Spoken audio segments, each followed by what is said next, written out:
नमस्कार दोस्तों, मेरा नाम जितेंद्र है। दोस्तों, जैसे कि आप अपनी स्क्रीन पे ये पौधा देख रहे हैं, ये क्रोटॉन का पौधा है। और इस आप देखिए कितने कलर के इसमें अ, पत्ते आए हुए हैं।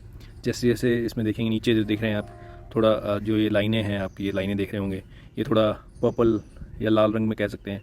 और जो इसके बीच का हिस्सा है ये वाला, ये डार्क पर्पल है। और ऊपर थोड़ा आएंगे तो हरे रंग का है, फिर उससे ऊपर आएंगे तो थोड़ा थोड़ा पीले रंग का है, हरा पीला है, लाल है। जो बॉर्डर एरियाज़ जो हैं इसके, वो लाल हैं। बीच में जो नए पत्ते आ रहे हैं वो बिल्कुल हरा है। तो इसका ये पीला है, इसका मतलब ये नहीं है ये सूख रहा है। इसका कलर ही ऐसा है, मल्टी कलर जो है ये पौधा है। और बहुत सुंदर लगता है देखने में। और आज इसको रिपोर्ट करेंगे, क्योंकि मैं अभी इसको जो है 2 हफ्ते पहले लेके आया हूँ। और 2 हफ्ते हो गए हैं इसे मुझे लाए हुए।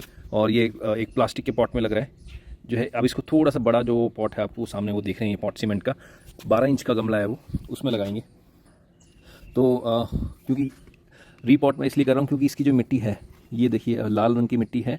और आपको मैं अगर ये दिखाऊँ, ये देखिए ये लाल रंग की मिट्टी है। और बहुत जो है सूखने के बाद है ना, जब ये सूखता है, इसमें पानी, क्योंकि क्रोटॉन है, क्रोटॉन में पानी की ज़्यादा आवश्यकता नहीं होती है, तो बहुत कम पानी डालेंगे। ज़्यादा पानी डालेंगे तो ये पत्ते गिराना शुरू कर देता है ये पौधा। क्रोटॉन की बहुत सारी वेराइटीज़ आती हैं। एक लंबे पत्तों का भी आता है, और एक ये भी आता है, एक छोटे छोटे पत्ते भी आते हैं। बहुत सारी वैराइटीज़ हैं क्रोटॉन की। कोशिश करूँगा हर वीडियो उसकी अलग अलग वैरायटी की बनाऊँ। तो ये जो गीली मिट्टी है इसको, सॉरी जो ये लाल मिट्टी है इसको निकालना मेरा अ, अ, वो एक रीज़न होता है रिपोर्टिंग का। तो चलिए स्टार्ट करते हैं।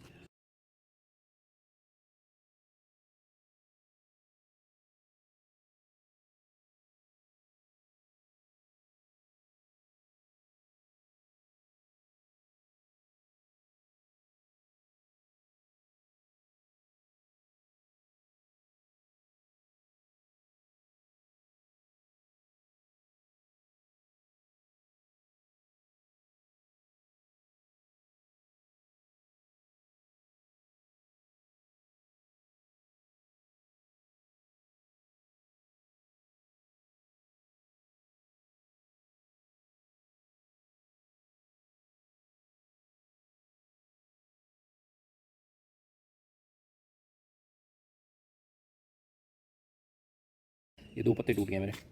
कोई नहीं, थोड़ा सा मुश्किल होता है रिपोर्टिंग करने में, जब चिकनी मिट्टी या सख्त मिट्टी जो होती है उसकी, उसमें रिपोर्टिंग करना थोड़ी मुश्किल होती है।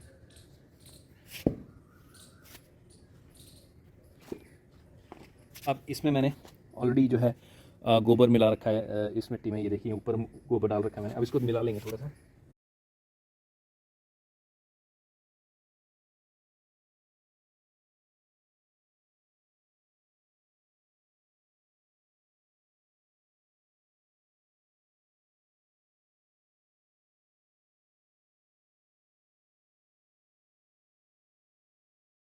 तो एक बार ये जो मिट्टी लग रही है, इसको एक बार गीले पानी में डाल देते हैं तो थोड़ा सा निकल जाएगी ये पेड़। अब देखिए, अब इसको जो है इस पानी में ऐसे डुबो लिया, और अब देखिए पूरी जो थोड़ी बहुत मिट्टी थी वो भी साफ़ हो गई है। ये देखिए बिल्कुल साफ़ हो गई है।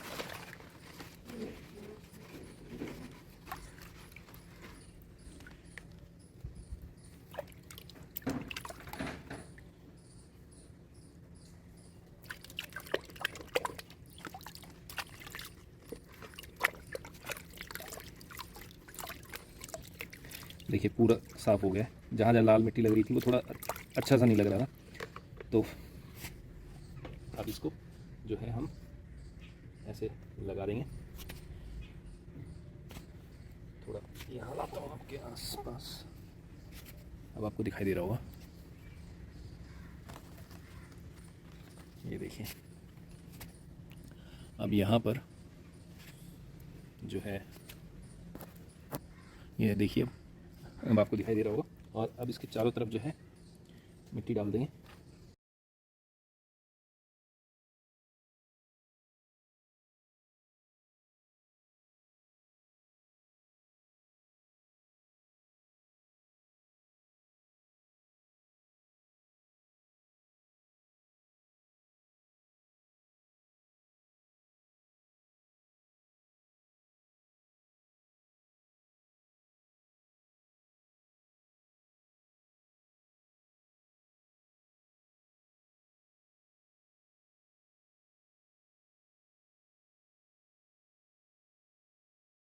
ये रिपोर्ट हो गया।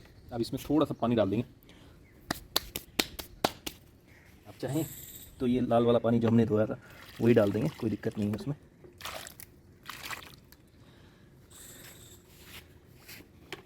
तो अब आप ये देख रहे हैं जिसमें जो है चारों तरफ से जो तना है, इसका जो तना होता है इसके चारों तरफ से हाथ लगा के हम दबा देंगे उसे, ताकि वो अच्छी तरह जो है दब जाए, चारों तरफ से बैठ जाए, मिट्टी उसकी तरफ से हिले डुले ना, हवा आए तो या पानी डालें तो इधर उधर गिर जाए वो, उस वजह से हमें जो है दबाना पड़ता है उसको चारों तरफ से। तो ये था। और इसको वही आपको 2 हफ्ते के लिए कम से कम, आप वैसे भी ये इंडोर प्लांट है तो ऑप्शन तो है ही नहीं धूप का, तो वैसे भी इसे हमें इंडोर ही रखना है, क्योंकि जड़ हमने इसकी बिल्कुल नेकेड कर दी थी, मिट्टी हटा दी थी जड़ों से बिल्कुल। तो कंफर्ट लेवल में, जिस कंफर्ट लेवल में था तो उस कंफर्ट लेवल को हमने ख़त्म करके एक नई मिट्टी में डाला है, तो उसको निकलने में कम से कम हफ्ता 10 दिन लगेगा। तो इंडोर प्लांट, वैसे भी ये इंडोर प्लांट है तो कोई ऑप्शन नहीं है हमारे पास इंडोर में रखने के अलावा। तो ये पौधा लाएँ, बहुत अच्छा है, ज़्यादा महंगा भी नहीं है, 100-150 रुपये की, डिपेंडिंग अपॉन जो आपका लोकेलिटी है, कैसी लोकेलिटी है, 150 रुपये मैक्सिमम में आपको ये पौधा मिल जाएगा। और कोशिश करूँगा कि दूसरी भी जो इसकी क्रोटॉन की वैरायटी हैं वो आपको दिखाऊं लाके, और रीप्लांट आपके लिए करूं, ताकि आपको भी जो एक हमारे बीच में एक मिथ है ना कि भाई हम जड़ निकाल दिया तो पेड़ सूख जाएगा, नहीं, ऐसा नहीं होता है। जड़ नहीं निकालते, अगर जड़ निकाल देंगे तो कोई दिक्कत नहीं है, आप उसको बस सावधानी पूर्वक अच्छी उसमें रखें, उसका एनवायरनमेंट जो है उसको उस हिसाब का एनवायरनमेंट दे जिस हिसाब का, जैसे अब हम हॉस्पिटल, कोई बंदा अगर कोई हॉस्पिटल में एडमिट है तो एकदम से आके वो मतलब भागना दौड़ना शुरू नहीं कर देता है जब डिस्चार्ज होता है, उसको केयर चाहिए होती है। वैसे ही पेड़ है ये, अभी जो है इसे समझ लीजिए हॉस्पिटल से रिटायर हुआ है ये, और अब इसे केयर की, प्रॉपर केयर की ज़रूरत है। प्रॉपर केयर कर देंगे आप इसे छाया में, यही नहीं किसी भी पेड़ की रूट्स को अगर आप निकालेंगे मिट्टी से तो उसको प्रॉपर केयर की ज़रूरत है, उसको सावधानी रखनी ज़रूरत होती है उसके लिए। तो दोस्तों ये एक अपडेट था मेरे लिए, अगर अच्छा लगे तो प्लीज़ लाइक करें और सब्सक्राइब कीजिएगा। धन्यवाद।